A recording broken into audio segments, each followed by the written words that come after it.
વેગ પ્રસરણના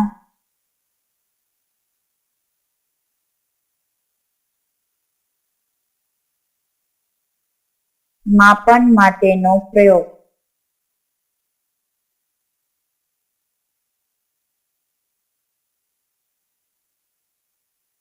તો વેગ પ્રસરણના માપન માટે સૌથી પહેલા એક કાચની નળી લેવામાં આવે છે.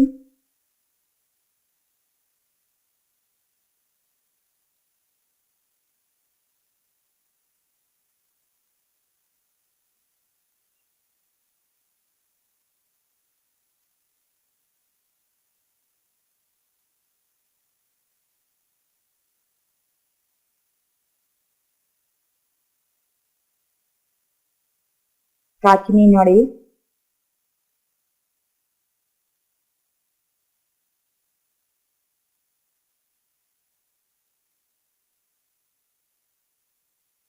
હવે આ કાચની નળીને બંને બાજુ બંધ કરી દેવામાં આવે છે.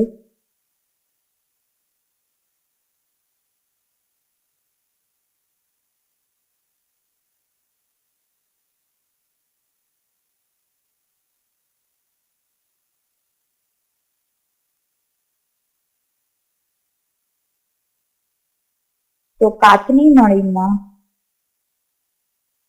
ધારો કે કાચની નળી PQ છે, તો તેના P છેડાએ એમોનિયામાં ડૂબાડેલા રૂના પૂમડાવાળું બૂચ ગોઠવવામાં આવે છે અને આપણે કહીશું એમોનિયા વાળું રૂનું પૂમડું Q છેડે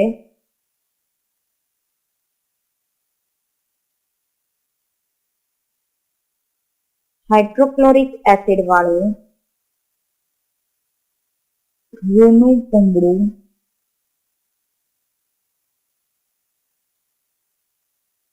વાળો બૂચ ગોઠવવામાં આવે છે. આ બંને વાયુઓનું નળીમાં પ્રસરણ થતા અહીં છે NH3 plus HCl give NH4Cl જે સફેદ ધુમાડો હોય છે. તો તેમાં R બિંદુએ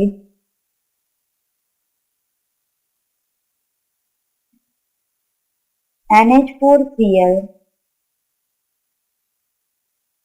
એટલે કે ધુમાડાયુક્ત NH4Cl નું પાતળું વલય R સ્થાને મળશે. તેના પરથી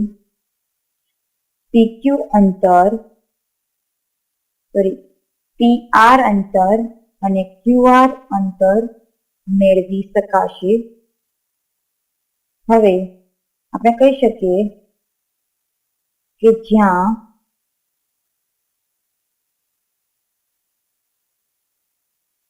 NH4Cl નો સફેદ ધુમાડો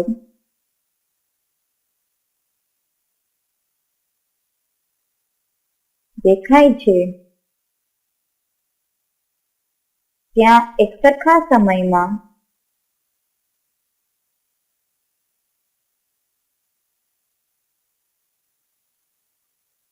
નળીના PR ભાગમાં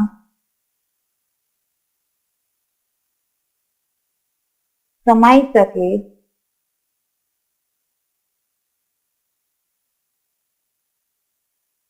તેટલો HCl વાયુ પ્રસરણ પામ્યો છે.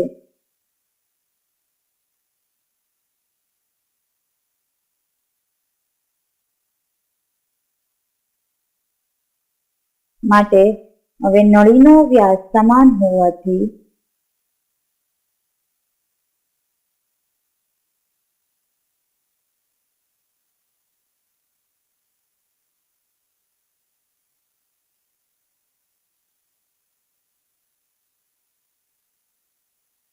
પ્રસરણ વેગ એટલે કે એમોનિયાનો પ્રસરણ વેગ NH3 છેદમાં HCl નો પ્રસરણ વેગ બરાબર અંતર PR છેદમાં અંતર QR. હવે આ પ્રયોગનું 3 વાર પુનરાવર્તન કરતા અને PR ના છેદમાં QR નો સરેરાશ ગુણોત્તર કાઢતા એ 1.46 ± 0.01 જેટલો મળે છે, જે ગ્રેહામના નિયમ મુજબ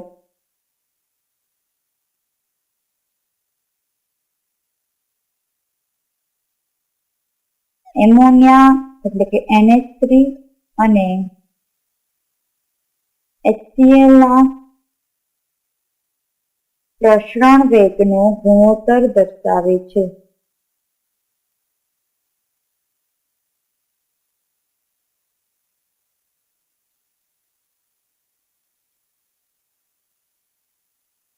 ફરીવાર આપણે પ્રયોગ જોઈશું.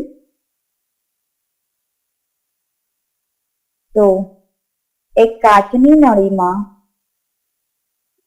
નળી PQ માં P છેડે જલીય એમોનિયા વાળું ઘઉંનું પૂમડું વાળો બુચ અને Q છેડે જલીય HCl માં બોળેલા રૂના પૂમડા વાળો બુચ એક સમયે બેસાડવામાં આવે છે.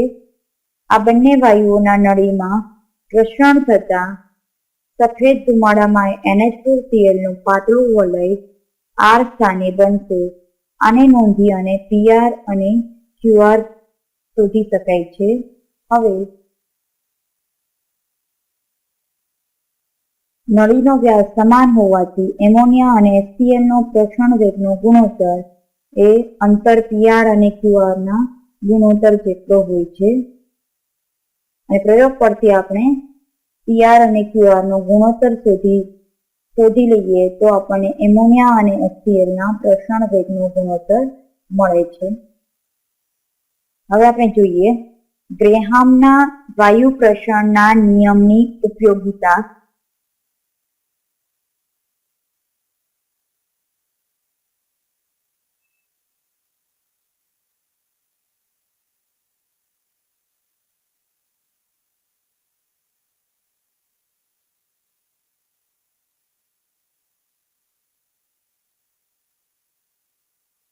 સૌથી પહેલું જોઈશું કે બે સમસ્થાનિકોને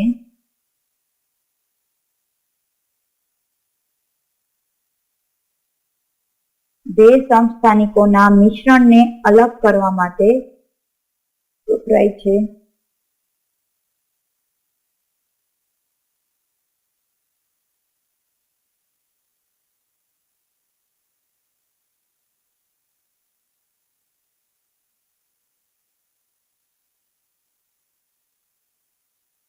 ઉદાહરણ તરીકે લઈએ તો યુરેનિયમ ધાતુના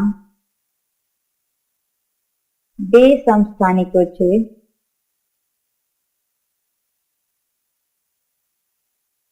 પેલું છે U235 અને યુરેનિયમ 238. 235 અને 238 તેના આણ્વીય દળ દર્શાવે છે. હવે અહીં આપણે કહીએ કે પરમાણુ શક્તિના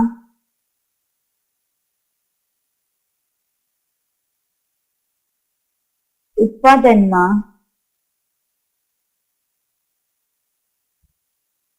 U235 ખૂબ જ અગત્યનો છે.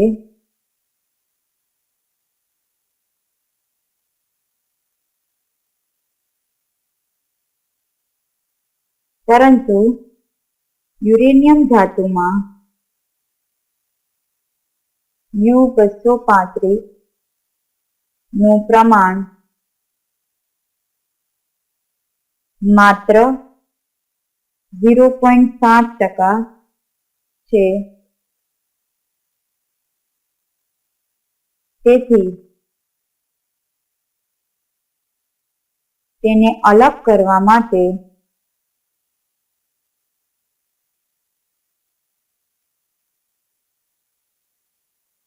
ઘન સ્વરૂપ યુરેનિયમનું બાષ્પશીલ યુરેનિયમ હેક્સાફ્લોરાઇડ એટલે કે UF6 સ્વરૂપે બંને સમઘટકોનું રૂપાંતર કરવામાં આવે છે.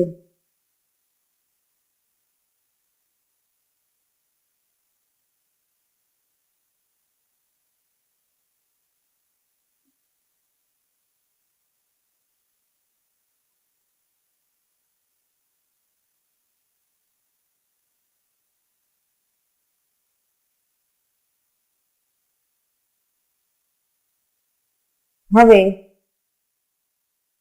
UF6 જેમાં યુરેનિયમનો આણ્વીય દળ 235 અને UF6 238 ના આણ્વીય દળનો તફાવત ઘણો ઓછો છે.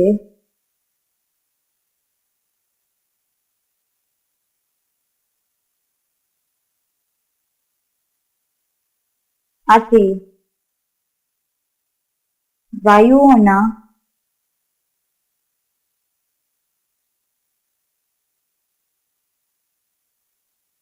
પ્રસરણ વેગનો ગુણોત્તર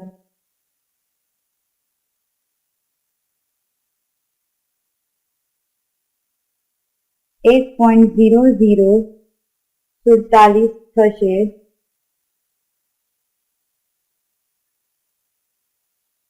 હવે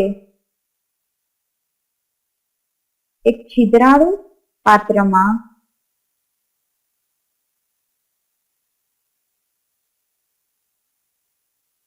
UF6 235 અને UF6 238 ના મિશ્રણને ભરી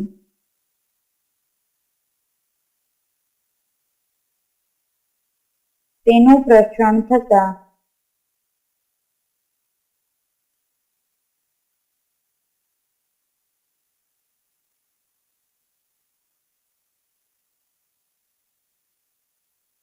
પ્રસરણ પામેલા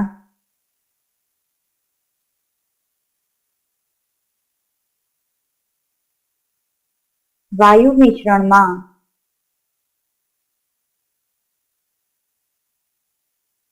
ઓછા આણ્વીય દળવાળા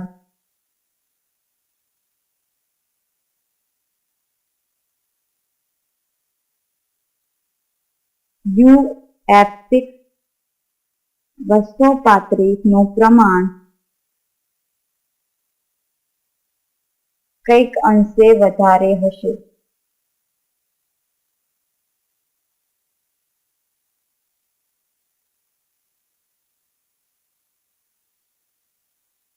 આમ પ્રસરણ વેગના તફાવતને આધારે અલગ પ્રયોગમાં એક પછી એક એવી અનેક પ્રયોગોની હારમાળા કરવામાં આવે છે અને તેના પરથી આપણે શુદ્ધ UF6 અલગ મળે છે અને આ UF6 નું પ્રક્રિયા કરી વિઘટન પ્રક્રિયા કરી U35 મેળવી શકાય છે. એટલે કે યુરેનિયમના સમસ્થાનિકોને જુદા પાડી શકાય છે. હવે આપણે બીજો ઉપયોગ જોઈએ. બીજું છે ગ્રેહામના વાયુ પ્રસરણના નિયમનો ઉપયોગ કરી વાયુઓના અણુભાર અને ઘનતા નક્કી કરી શકાય છે. વાયુઓના અણુભાર અને ઘનતા નક્કી કરી શકાય છે.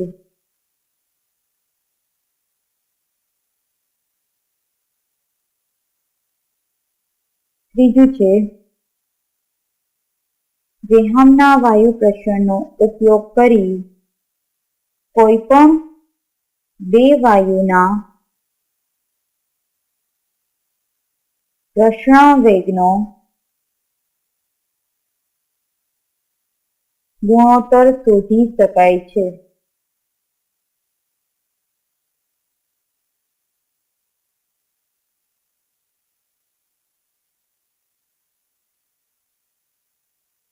ઉદાહરણ 20. રકમ આપેલી છે. સમાન પ્રાયોગિક પરિસ્થિતિએ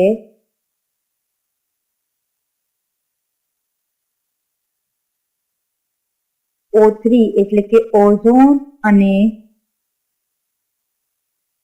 SO2 વાયુના પ્રસરણ વેગનો ગુણોત્તર શોધો.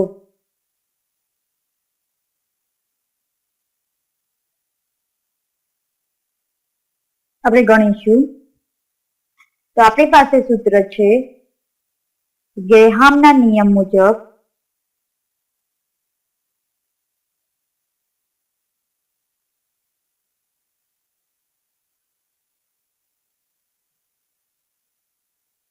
ઓઝોનનો પ્રસરણ વેગ છેદમાં SO2 નો પ્રસરણ વેગ બરાબર અંડરરૂટ SO2 નો અણુભાર છેદમાં ઓઝોનનો અણુભાર. SO2 નો અણુભાર ઓક્સિજનનો 16 અને સલ્ફરનો 32 એટલે કે 32 + 32 બરાબર 64 થશે. અને ઓઝોન 16 ઓક્સિજનનો છે એટલે 16 તેરી 48 એટલે કે 48 ગ્રામ પર મોલ થશે. માટે ઓઝોન અને SO2 વાયુના પ્રસરણ વેગનો ગુણોત્તર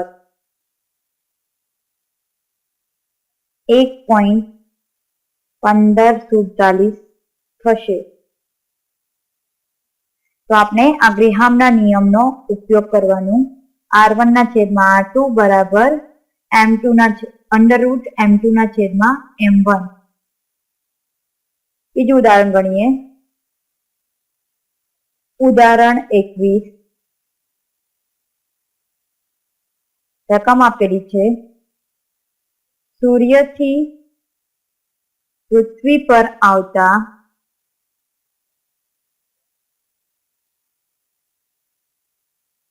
O2 વાયુને 80 સેકન્ડ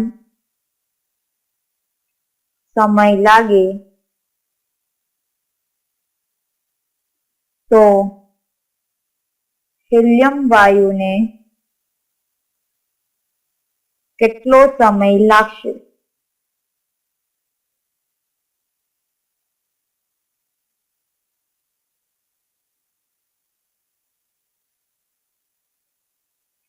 હવે ગ્રેહામના નિયમ મુજબ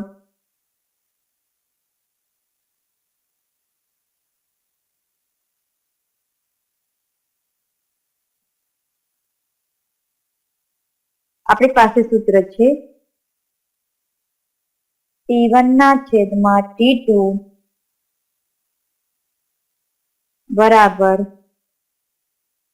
M1 ના અંડરરૂટ M1 ના છેદમાં M1 એટલે આપણે લખીશું MO2 ના છેદમાં M હિલિયમ. અહીં આપણને ઓક્સિજનમાં O2 વાયુને 80 સેકન્ડ લાગે છે તો TO2 આપ્યું છે. O2 વાયુનો અણુભાર ને હિલિયમ વાયુનો અણુભાર આપણને ખબર છે. હિલિયમ વાયુને લાગતો સમય આપણે શોધી શકીશું. સૂત્રમાં કિંમત મૂકીએ.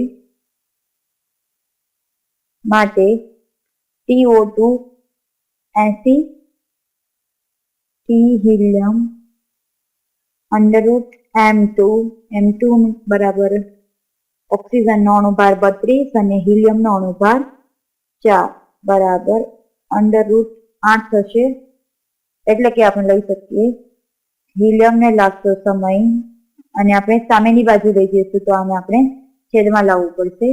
80/8 બરાબર 28.29 સેકન્ડ લાગશે. એટલે કે આપણે કહી શકીએ કે O2 વાયુને 80 સેકન્ડ લાગશે અને હિલિયમ વાયુને 28.29 સેકન્ડ લાગશે પહોંચતા. એટલે કે આપણે કહી શકીએ જેમ વાયુનો અણુભાર વધારે તેમ તેના માટેનો સમય વધારે. હવે આપણે ગણીશું ઉદાહરણ 22. ઉદાહરણ 22 રકમ આપેલી છે N2 વાયુ અને અજ્ઞાત વાયુના એકસરખા સમયમાં પ્રસરણ કદ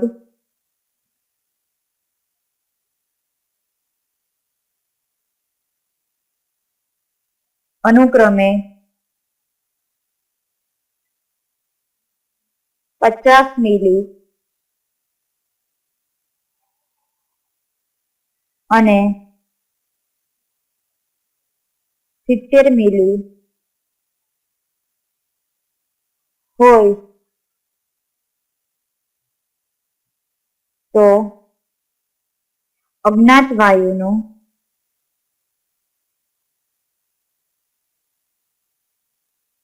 આણ્વીય દળ શોધો.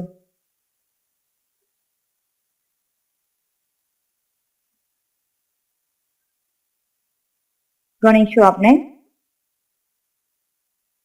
સૌથી પહેલા આપણે જોઈએ આપણી પાસે સૂત્ર છે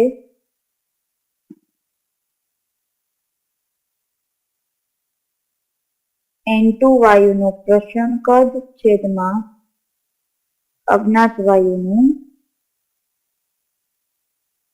પ્રસરણ કદ બરાબર VN2 એટલે કે N2 વાયુનું કદ છેદમાં V અજ્ઞાત વાયુ બરાબર √ M અજ્ઞાત વાયુ છેદમાં MN2 માટે N2 નું કદ આપ્યું છે 50, અજ્ઞાત વાયુનું કદ પ્રસરણ કદ આપ્યું છે 70 બરાબર અજ્ઞાત વાયુનો અણુભાર શોધવાનો છે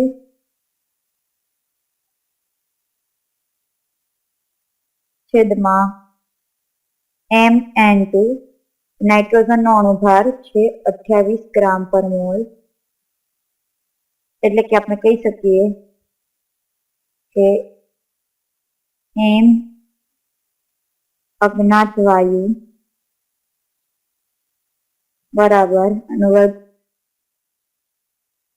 આપણને મળશે 2500 ત્યાં 50 નો વર્ગ છેદમાં 70 નો વર્ગ એટલે કે 4900 ગુણ્યા 28 એટલે કે અજ્ઞાત વાયુનો અણુભાર